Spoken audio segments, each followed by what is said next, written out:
আপনার ফুড়ির বিয়া, আপনার ফুড়ির বিয়া, আপনার বাগনা বাগনি হল জমা হয়েছে, আপনারও ফুয়া পাতি যাও তাও আছে নেনি। দেখা গেল ইটা একবারে ওলা খাম খাম করা এক গরুর ভিতরে ফুয়াইন ফুড়ি দেখানো 20 বছর 22 বছর বয়স নেনি। ময়ূর গরুর ভাই, ফুফুর গরুর ভাই, বোন কোথায় মিলিয়া খাবলা খাবলি কররা বিয়ার দিন ইটা খুশি কররা তারা নেনি। গান অস্বীকার করেন না জানি আমরা সমাজ কোন বাড়ির মুসলমানের বাচ্চার বিয়া হয় আর এটা ঘটনা ঘটে না।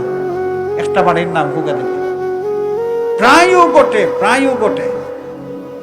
এই যে আপনার এক ছেলের বয়স হইল 20 বছর, আপনার বাগনি আইছে, বাগনির বয়স হইল 18 বছর, বাতিজি আছে, বাতিজা আছে, ও 22 বছর 21 বছর 19 বছর বয়স।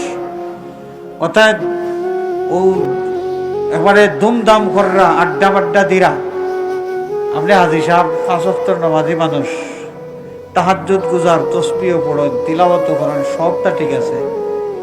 এগুলা ইটা যে তা চলের ইটা হালাল না হারাম? হারাম। আপনি যদি করেন ইটা বিয়ার দিন তোরা খুশিবাসী তারা করেন, হারাম দিয়া কোনো খুশিবাসী আসেনি? হারাম তো হারামও, হারাম তো হারামও। খুশিবাসী করুক না, বেটিনতে বেটিনতে তারা খুশি করুক। বোন যারা আছে, ফুফুর গরো বোন, মামুর গরো বোন, চাচার গরো বোন, সকল বোন মিলিয়া তারা আলগা এক জায়গাত খুশি করুক। মাঝে মাঝে যদি গীত গাতো গাইলাই হোক, ভিতরে দিছি ভাইসা ভাই বেটাইনতে শুনুন না আওয়াজ গায় না, ইকান কইয়া তো বিপদ। মানুষে কইবা মঞ্জলালি হুজুরে কইছেন বিয়ার গীত গাওয়া যাই যাচ্ছে, এবার লাগাইব তারা উঠানোর মাঝে তামাইল দেওয়া।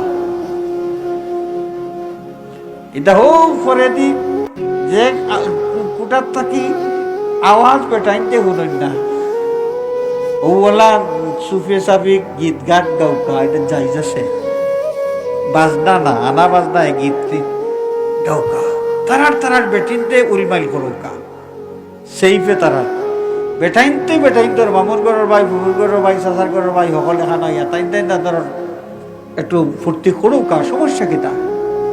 কিন্তু যুবক আর যুবতী ভাই আর চাচার গরের ভাই, ফুফুর গরের ভাই বোন মিলিয়া যে একখানা মিলিয়া মারা দেওয়া, এইটা তো হারাম।